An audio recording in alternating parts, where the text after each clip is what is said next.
ছেলেটা cold drinks খাচ্ছে, চাইলে তো দেবে না। আইডিয়া। ও না, মাথা এরকম ঘুরতে গেল, দেখো কা মাথাটা ঘুরছে। আরে আরে আরে, কি হলো কি হলো? ও মালতী কাকিমা, আরে কি হলো? আমার গা মাথা ঘুরছে, আমার জল খাবো আমি। কিন্তু কিন্তু আমার কাছে তো জল নেই, এই কোল্ড ড্রিঙ্কস আছে, কোল্ড ড্রিঙ্কস খাও।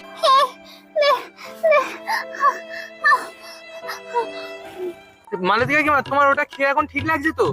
হ্যাঁ হ্যাঁ, এখন ঠিক লাগছে, কিন্তু যা একটু হয়ে গেল তো। আরে না না, ওটা তুমি পুরোটা খাও, তোমাকে দিলাম ওটা। আর তোমায় আমি কি বাড়ি ছেড়ে দিয়ে আসবো? হ্যাঁ, আমি বাড়ি ছেড়ে যেতে পারবো, ঠান্ডা খেয়ে এখন ভালো লাগছে। এরকম ফুলে ফেলে বুঝিয়ে ঠান্ডাটা নিয়ে নিলাম, ছিপিতে আনা হলো না, ঠান্ডা পরে একদিন খেয়ে নেবো।